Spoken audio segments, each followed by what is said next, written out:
Assalomu alaykum aziz obunachilar, sizlarga e'tiboringizga yangi loyihamizni obzor qilmoqchimiz.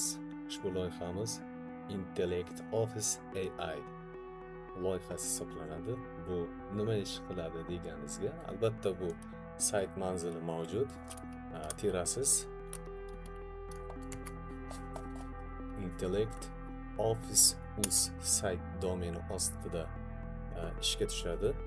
Demak, bu asosan sayt orqali ham ishlaydi. Shu bilan birgalikda Word, Excel, PowerPoint uchun ham add-inlar bor. Ya'ni ular yordamida imkoniyatlar yana ham oshadi. Endi sayt orqali nima ishlar qilishingiz mumkin bo'ladi? Bu haqida bilishingiz uchun biz haqimizda degan sahifani ochasiz. Bu yerda batafsil berilgan. Birinchisi bu tarjima. Matn tarjimasi saytning o'zida ham amalga oshiriladi hamda Word, Excel, PowerPoint dasturlari uchun ham ishlaydi. Tahrir, xulosa, tahlil bu imlosizlik va ravonlikni yaxshilaydigan asosiy fikrlarni qisqartiradi yoki matn tuzilmasini tahlil qiladi. Maqolani tavsiya yoki qisqa matnlar yoki shunga o'xshash tahrirlangan matnlarni grammatik uslublarni tuzilmaydi tavsiyalarni ishlab chiqishda yordam beradi. Tabiiy qayta yozish, ayniqsa misol uchun ko'p hujjatlardan olganimizda gap tuzilish va so'z tanlovi bo'yicha plagiatlik holatlari juda ko'p yoki AI ehtimol juda ko'p bo'lishi mumkin. Ushbu usullarni yo'qotish uchun tabiiy qayta yozish uslubidan foydalanishimiz mumkin bo'ladi. Mazmunini saqlagan holda tabiiy uslubda qayta ifodani yozib beradi. Bu matnli ishlov berish orqali edi. Bu saytda ham bajarish mumkin yoki o'sha Office add-inlarida ham bajarish mumkin bo'ladi. Demak, docx, PDF va skaner hujjatlarni tayyorlash natijalari. Word hujjatini tarjima ham qiladi. Bu strukturani buzmaydi. Paragraf, sarlavhalar, ko'rinish, rasm, formulalar saqlanadi va real ishonavering texnologik terminlarni joy-joyida tarjima qiladi. Hujjatimiz ancha sifatli tarjima bo'ladi. 14 ta til bo'yicha tarjima funksiyalari mavjud. Demak, Word hujjatini tahrirlash. Uchun ham asosan 20 megabaytgacha Word hujjatini siz taqdim etishingiz mumkin. Tahrirlangan texstlar sizga qayta tuzib beradi, ya'ni grammatik uslublarni tahrirlaydi. Shu bilan birgalikda sizda agarda Word hujjatini tahrirlashni bosadigan bo'lsangiz, formulalarni ham tahrirlashni belgilash joyi bor. O'shani belgilasangiz, birdaniga sizga formulalarni ham to'g'ridan-to'g'ri tahrirlab Word docx formatini sizga taqdim qiladi. Hisobot originalligini hisoblash jarayonida ham unda asosan C yoki o'xshashlik bo'yicha chiqqan hisobotni birinchi yuklaysiz PDFda va Word shaklidagi hujjatingizni original versiyasini yuklaysiz, solishtiradi va o'xshashligi chiqqan joylarni va AI ehtimol chiqqan joylarni tahlil qiladi va o'sha joylarni qayta yozib beradi. Matnli PDF Word bu asosan bepul versiyamizda ham bor. Asosan ko'p limiti 20 tagacha 10 megabaytgacha bo'lgan hujjatlarni PDFdan Wordga o'tkazib beradi. Matnli PDF bo'lsa albatta. Agarda OKR Word bo'ladigan bo'lsa ham rasm yoki PDF ichida ham rasmli versiyalar bo'lishi mumkin. O'shalarni matnni olib beradi va birdaniga tahrirlab sizga Word shaklida o'tkazib beradi. Lekin endi aynan hujjatni o'ziday qilib bermaydi. Muhimi sizga kerakli bo'lgan matnni buzmasdan qayta yozib beradi. Xo'sh, formula, rasm va jadval ma'lumotlarini qayta ishlash nimalarda ishlaydi? AI formula, jadval, grafik, AI rasmlar. Bular hammasi Word, Excel va PowerPoint ichida yagona AI yordamchi tizimlari yordamida ishlaydi. Ya'ni aqlli Office robinlari yordamida. AI formula bu formulani matematik tuzilishini tiklaydi.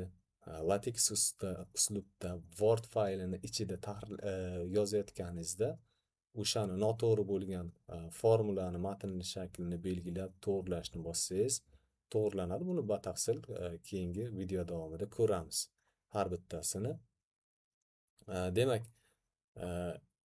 grafik jadvallar uchun ham agar sizda statistik ma'lumotlar va raqamlar keltirilgan jadvallar bo'lsa, jadvalni option tanlaysizda va grafikni tanlashni bosganingizda avtomatik sizga grafiklar taqdim qiladi va sun'iy intellekt orqali va siz o'sha grafikni belgilangan joyiga qo'yishingiz mumkin bo'ladi. Hech qanaqa mehnat talab etilmaydi.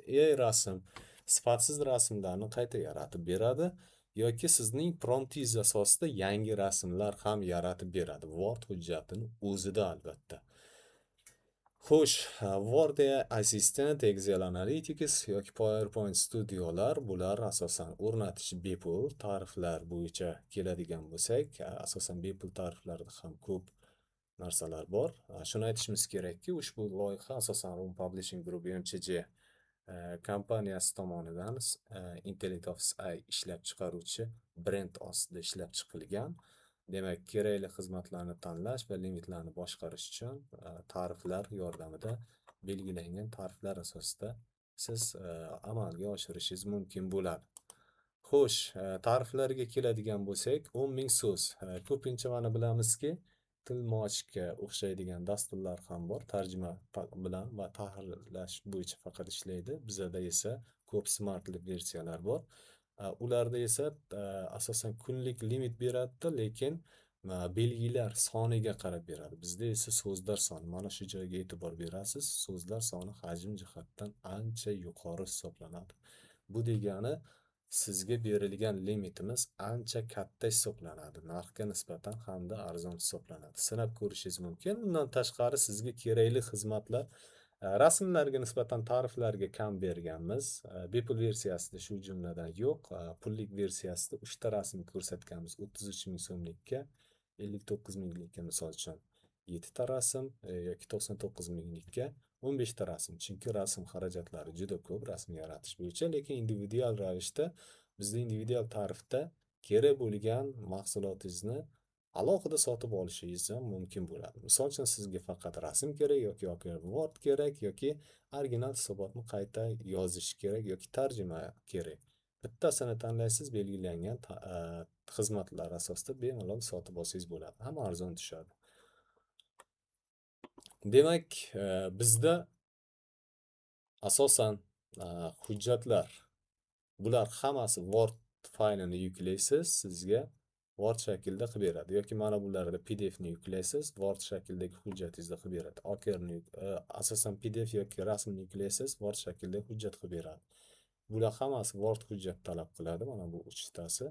Demak, bular Word asosida ishlaydi. Faqat mana bu qo'shimcha PDF hisobotni ham yuklash talab etiladi. Originallikni o'sha qayta yozilgan joylarni o'xshashlik chiqqan yoki ehtimol chiqqan joyini solishtirish uchun.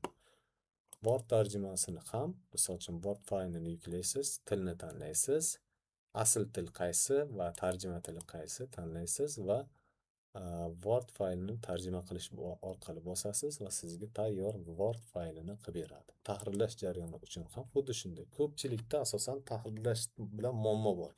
Misol uchun O, G, Ch shunaqa grammatik, stilistik ma'lumotlar bor. Ishonavering, bularni hattoki qo'sh tirnoq virguligacha to'g'ri qilib beradi. Siz bitta sinab ko'rsangiz, bunga albatta baho berasiz. Va shu bilan birgalikda agarda sizga formulalaringiz ham noto'g'ri bo'ladigan bo'lsa, bu endi formulani to'g'rilashga 100% kafolat berilmaydi. Sababi chunki formulada qo'shimcha kiril yoki qo'shimcha ortiqcha gap so'zlar yozilgan bo'lishi mumkin. Ularni to'g'ri bermasligi mumkin, lekin tartib bo'yicha noto'g'ri bo'lgan bo'lsa, ularni avtomatik to'g'rilab beradi. Limitlarni tekshirishingiz mumkin. Men hozir start tarif rejasidaman. Demak, limitlar bo'yicha tarjima, tahrir, xulosa, tahlil, tabiiy qayta yozish, hisobotlar yoki OKR hamda formula va rasmlar bo'yicha limitlar keltirilgan. Keyinchalik bizda asosan tavsiya qilamiz, asosan Word faylini yuklab ishga tushirishni. Bu uchun siz zip yuklama, zip versiyasini, zip yuklamasini yuklab olasiz. 75 megabayt atrofida taxminan. Va sizda zagruzkada biz endi yuklab olganmiz.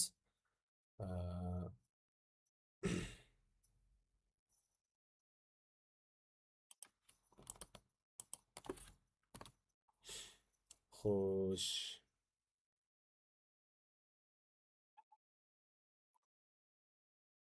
Misol uchun zip shaklda yuklanadi.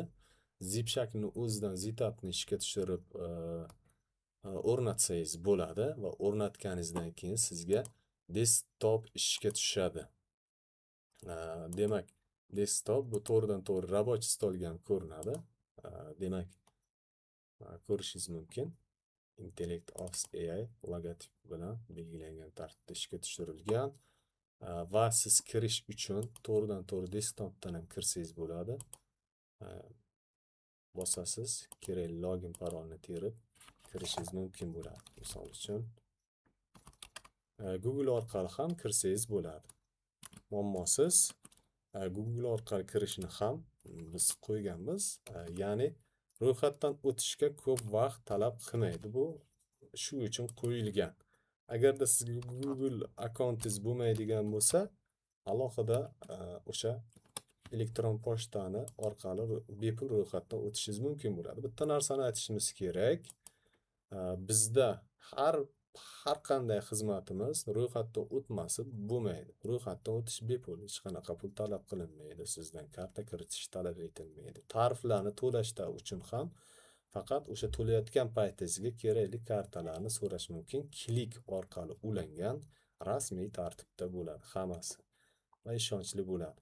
Bizda qo'shimcha ma'lumotlar uchun asosan support Intellect Office uz email pochtamizga yoki Telegram guruhimizda Room Publishing Support guruhga tashrif buyurishingiz va a'zo bo'lishingiz mumkin. Bu yerda barcha yangilanishlar va sizga muammo bo'lgan notanish holatlar bo'yicha savollaringizga javob beramiz. Xo'sh, endi biz Word faylini ko'rib chiqamiz. Word fayllariga qanday ishga tushgan. Demak, xohlagan bironta hujjatni ochamiz. Sinov tariqasida birontasini ishga tushirib ko'ramiz. Bu shunchalik imkoniyati yuqoriki, Word fayllarida asosan bunaqa holat bo'yicha menimcha endi ko'rgansizmi, yo'qmi bilmadim, lekin bu birinchi marta sinalyapti. O'zbekiston bo'yicha desam ham bo'ladi. To'g'ri, tahrirlash bor. Tilmochda asosan tahrirchi xizmatlari bor. U faqat o'sha so'zma-so'z tahrir qilishga urg'u beradi, lekin bizda nima bor? Word aqlli Office'da, misol uchun aqlli Office bu yerda ham bor. Aqlli Office mana bu yerda ham asosan menyusi ko'rsatilgan. Menyu orqali ham ishga tushirishingiz mumkin bo'ladi. Demak, Word o'sha ikonkasini, ya'ni aqlli Office'da ishga tushirganingizdan keyin sizga tarjima, tahrir, yozuvlar Kirill lotinga, butun hujjatni Kirill lotinga o'zgartirsangiz ham bo'ladi yoki belgilangan hujjatni Kirill lotinga o'zgartirsangiz ham bo'ladi. Misol uchun butun hujjatni Kirillga o'zgartirish, bittaga o'zgartiradi. Yoki o'sha qaytarsangiz bitta harflab qaytani o'qimaydi. Mana shu biz shu narsani ishlab chiqdik. Ko'plab Kirill lotin tizimlarda muammo edi. Eng qizig'i biz o'sha Excel'lar uchun ham bu ishni qildik. Agarda siz belgilangan matnni amalga oshirmoqchi bo'lsangiz, belgilab olasizda, Kirill lotinga o'zgartirasiz. Bo'ldi, boshqasi o'zgarmaydi. Boshqa bironta so'zlar, ortiqcha harflar o'zgarib ketmaydi. Boshqa muammolarda shunaqa tizimlar bor edi, lekin bizda realni ishlab chiqqanmiz bunaqa holatlarga yo'l qo'ymaslik uchun. Keyin tarjima uchun ham butun hujjatni tarjima qilish mumkin. Deylik, misol uchun biz rus tilida tarjima qilamiz. Belgilamasdan turib shunday bosasiz, strukturani buzmasdan turib butun hujjatni tarjima qiladi. Demak, ko'rishingiz mumkin, butun hujjat tarjima qildi. Kamchiligi nimada desangiz, adabiyotlarni ham birgalikda tarjima qiladi. Butun hujjatni tarjima qilishda asosan 208 ta blok, formulalar tuzatilmagan, jadval va rasm formatlar saqlangan.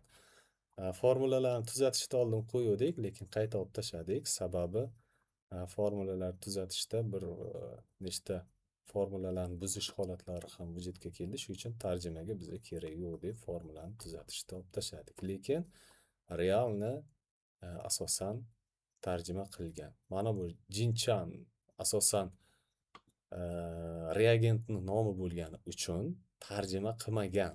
Xalqaro tildagi so'zlarni tarjima qilmaydi. Shu joylarga ham e'tibor berasiz.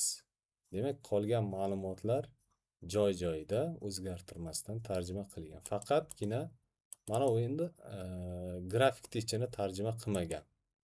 Grafik teachini alohida o'zingiz tarjima qilishingiz mumkin, lekin jadvallarni tarjima qilgan. Ko'rib chiqishingiz mumkin. Demak, вот использование literatуры. Demak, ba'zi ingliz tilidagi adabiyotlarni ham tarjimasini qoldirgan. Asosan o'zbek tilidagi adabiyotlarni tarjima qiladi, lekin bunga ko'p urg'u berishga harakat qildik. Demak, mana bu yerda ba'zi o'sha abzaslar qora jirni bo'lib qolgan, lekin bu muammo emas unchalik. U strashniy darajada sizni ma'lumotingizni o'zgartirib yubormaydi. Oldingisini ham ko'rishingiz mumkin. Keyingi holatda ko'rishingiz mumkin. Bu o'zbek tilidagisi edi, tarjima qilingandan keyingi holatdagisi. Demak, видение mana bu qora jirnini agar jirni qiladigan bo'lsa, hammasini aniq qiladi. O'sha bitta o'sha qalin qilinadigan so'zlarga qolib ketyapti ba'zi joylarda. Bu texnik xatoliklarni bartaraf etamiz, lekin qolgan tomondan hech qanaqa muammo yo'q. Tarjimasi joyida. Xo'sh. Bo'ldi, qaytamiz. Bitta o'sha zaminit orqali tarjimani to'g'ridan to'g'ri qaytarishingiz mumkin, muammosi yo'q. Keyin sizga yana bitta narsa, sizga joriy matnni, belgilangan matnni faqat tarjima qilsin desangiz, agar birinchi so'z qalin bo'lsa, qalin qiladi. Birinchi so'z ingichka bo'lsa, hammasini ingichka qiladi. Shu narsaga e'tibor berishimiz kerak. Joriy matnni o'qishni bosasiz va belgilangan matnni tarjima qilishni bosasiz. Vaqt kutasiz. Bu yerda alohida nusxa olish, ko'chirish degan narsa bo'lmaydi. Mana chiqdi, almashtirishni shunday bosasiz. Bo'ldi, tarjima qo'yildi. Keyin mana yerdan turib, siz belgilangan matnni o'sha qalin bo'lmaydigan qismini siz qalin emas deb belgilasangiz bo'ladi. Sizda idealniy ravishda tarjima qilib beradi. Xo'sh, tahrir uchun ham xuddi shunaqa, butun hujjat bo'yicha ham tahrir qiladi, lekin bitta narsaga e'tibor bering. Qaysi tilda bo'lsa, bir necha tilda misol uchun ma'lumotlar yozilgan, o'sha bir necha tildagi ma'lumotlarni joyida saqlab qoladi. O'sha tilni o'zida tahrirlab beradi. Boshqa tillarda tahrirlamaydi. Shunaqa imkoniyati ham bor. Endi bo'ldi, bu ma'lumotlar ko'plarga qiziq bo'lgan ma'lumotlarimiz ham bor. Tahlil nima qilib beradi desangiz, o'sha kirish qismini ba'zi joylarda tushunmadingiz. Joriy matnni o'qishni bosasizda, tahlil bosasiz, o'shani tahlil qilib beradi. Gap nima haqida ketgan, nima bo'lgan, keyin uni alohida. Misol uchun, jadvalni tanlab ham siz tahlil qilishingiz mumkin. Jadvalni tanlaydimi yo'qmi bilmadim, hozir ko'ramiz.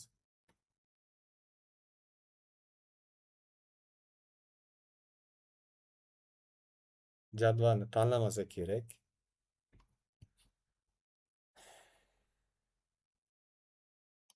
Yo'q, jadvalni tanlamadi, chunki jadvalni o'qimaydi.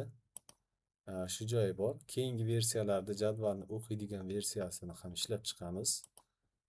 Keyingi versiyalarni ochamiz. Misol uchun, mana shu matnni belgilaysiz, joriy matnni bosasiz, mana oldi. Tahlilni bosasiz, tilni tanlaysiz. Nima uchun tilni qo'ydik? Misol uchun, siz ba'zi ma'lumotni oldingiz, unga tushunmayapsiz. O'zingizni tilingizga qo'yib tarjima qilishingiz mumkin. Misol uchun, rus o'quvchisi uni o'rganish uchun bo'ldi, mana joriy matnni o'qishni bosdimi? Bo'ldi, oldi. Bosadida, misol uchun, bitta enterni bosiladida tahlil qilinadi, rus tilida tahlil qilib beradi. Qaysi tilni tanlasa, o'sha tilda tahlil qilib beradi. Yoki qaysi tilda xulosa yozish kerak bo'lsa, o'sha tilda xulosa yozib beradi. Almashtirishni qo'yamiz. Краткий analiz. har bitta detallari bo'yicha berilgan. Endi bu jирni qilmaydi. Shu uchun o'zingiz bu narsani tuzatib olishingiz kerak bo'ladi. Mana shu joylariga tahlil qilib berdi. Misol uchun, qaysi tilda bu o'sha belgilangan tilingiz bo'yicha tahlil qilib beradi. Uni o'zgartirish muammo emas. Mana bu qismlarni o'zgartirib o'zingizga mos ravishda qilib olsangiz bo'ladi. Xo'sh, bu ketdi. Xulosasi ham xuddi shunday. Qayta yozish. Qayta yozishda deylik sizda AI ehtimoli mana shu qismda sizga sun'iy intellekt deb chiqardi yoki o'xshashlik deb chiqardi. Siz qayta yozish uchun joriy matnni o'qishni tanlaysiz. Tabiiy uslubda qayta yozishni boshlaysiz. Bo'ldi. Shuni almashtirib qo'yasiz. Sizga qayta uslubda yozib beradi. Qayta tabiiy usullarda yozib beradi. Ham grammatik xatolarni ham birdan to'g'rilab beradi. Hech qanaqa xato qoldirmasdan. Xo'sh, keyingisi endi qarang, sizga eng zo'r yangiliklarimizdan bittasi ham desak ham bo'ladi. Jadvalni belgilaysiz. Grafikni belgilaysiz. Word jadvalini o'qish va tavsiyani bosasiz. AI asosan o'zi avtomatik tarzda tavsiya beradi. Misol uchun, ustunli kategoriyalarni aniq solishtirish uchun ustunli grafik tavsiya qilinadi. Ishlatilgan ustun nisbiy miqdorda deb ko'rsatmoqda. Xohlasangiz bu yerdan siz o'zgartirishingiz mumkin. Agar sizga yoqmasa, misol uchun ustunli bor, gorizontal, keyin chiziqli bor. Bunda ko'pincha chiziqlida agar siz tanlamoqchi bo'lsangiz, mana bu past qismda, jadvaldan tashqari past qismni tanlaysizda, keyin tahrirlanadigan grafik tanlaysiz. Mana e'tibor bering, grafikni tanlaganingizdan keyin chart versiyada sizga qilib beradi bu narsani. Eng muhimi bu parametrlarni siz hammasini o'zgartira olasiz. Ya'ni Excelda mavjud bo'lgan grafik yoki Wordda mavjud bo'lgan diagramma va grafiklardan kelib chiqib qo'yadi. Stilini o'zgartirishingiz mumkin, ko'rinishini o'zgartirishingiz mumkin. Ixtiyoriy ravishda bemalol o'zgartirsangiz bo'ladi. Agarda sizga bu diagramma yoqmadimi, misol uchun, o'chirasizda, ustunligini tanlaysiz, sizda ustunli ko'rinishda yozib beradi. Ko'rsatkichlarni to'liq yozib beradi. Grafikni ham tuzib beradi. O'zgartirib parametrlarni, misol uchun, keyinchalik o'zgartiraman desangiz, izmenit daniyani bosasiz. Excel jadvali chiqadi. Parametrlarni o'zgartirasiz. Bo'ldimi, mos yo'q, o'shanga qarab o'zgarib ketaveradi. Mana bu parametrlarni ham o'zgartirishingiz mumkin bo'ladi. Bu yerda endi bitta yarimta xatolik bo'lishi mumkin, lekin maksimal sizga o'xshash diagrammalarni qilib beradi. Undan tashqari figuralar ham bor, figuralarni ham qilib beradi. Bu asosan jadvaldagi ichki parametrlardan kelib chiqqan holda belgilab beradi. Xo'sh, endi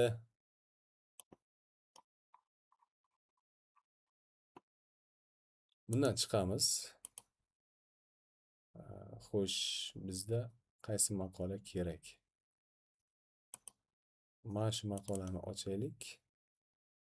Qarang, e'tiborlikka loyiq bo'lgan joyini sizga yana tushuntiraman. Xo'sh, endi mana formula yozilgan, biz screenshot olamiz. Tak bo'lmadi. Screenshot olamizda bu yerda rasm ko'rinishiga yozib qo'yamiz, tushirib qo'yamiz. Bu rasm ko'rinishdagi formula. Deylik, mana bu formula yo'q. Bo'ldi.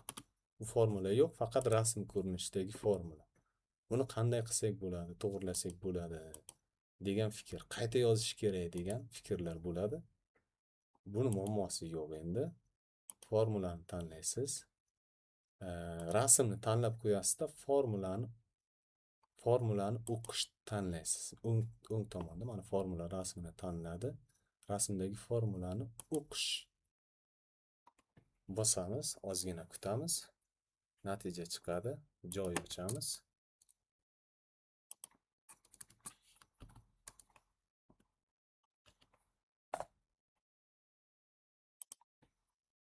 Demak, iframe shaklida mana yerda yozdi, tiklangan formula shaklida vortex paste qilasiz. Mana sizga tayyor o'zgartiriladigan formula ko'rinishga qayta yozib berdi. O'ziday hech qanaqa muammosiz, real. Agar sizga buzilgan matn ko'rinishidagi formula bo'lsa ham, xuddi mana shunday vortex paste ko'rinishda, vortex paste usulida qayta yozib beradi. Bu bitta yangiligimiz. Xo'sh, endi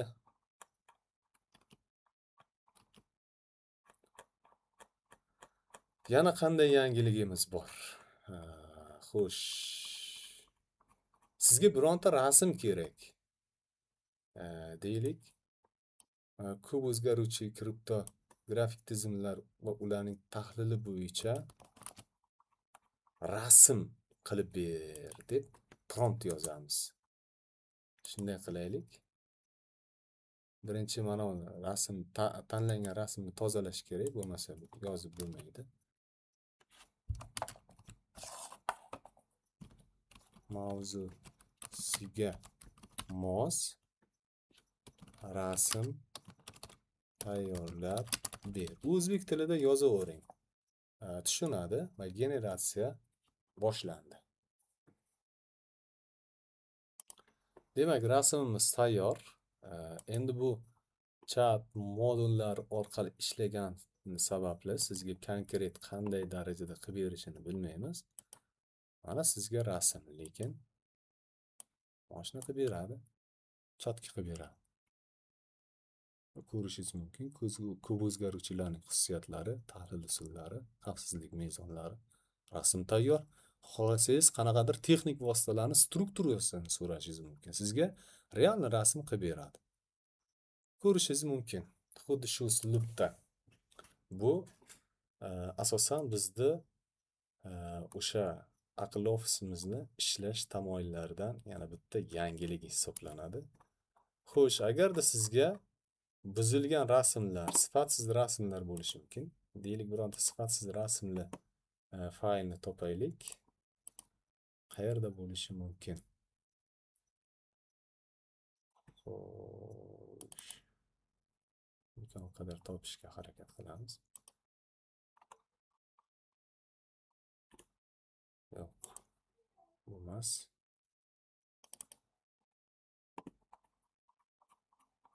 Xo'sh.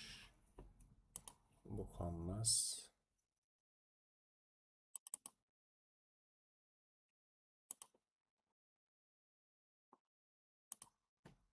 Misol uchun mana bunaqa sifati buzilgan rasm bor. Eski kitoblardan olingan.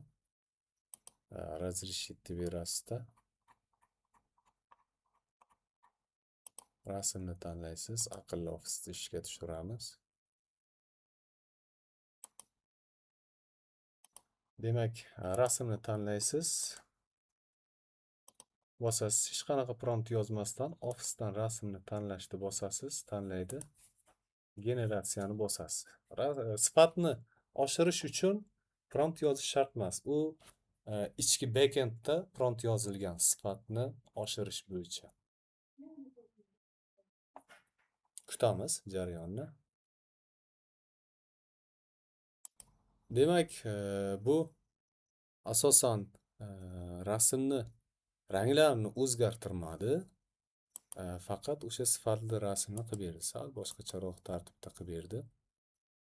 Sifatini nisbatan oshirib berdi desak ham bo'ladi.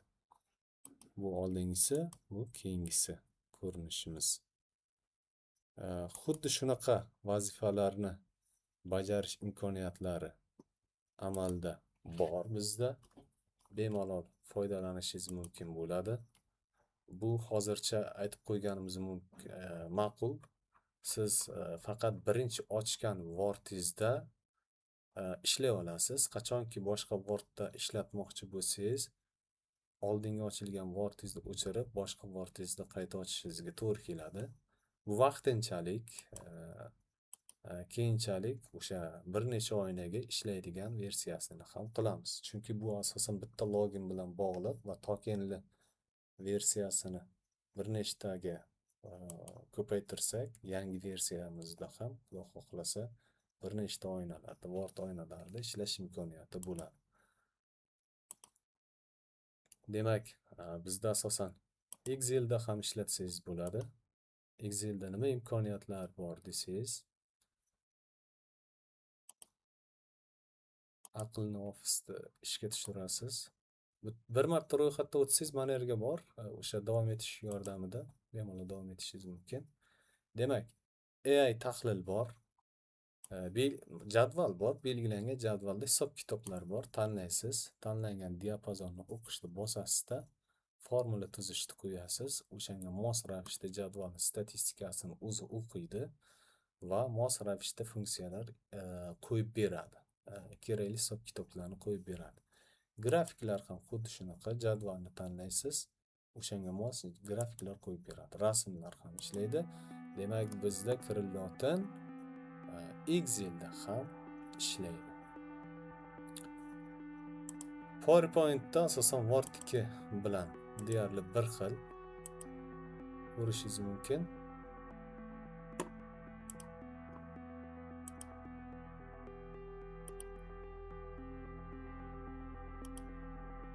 Funksiyalar bir xil. Word'da asosan Edit bilan bir xil.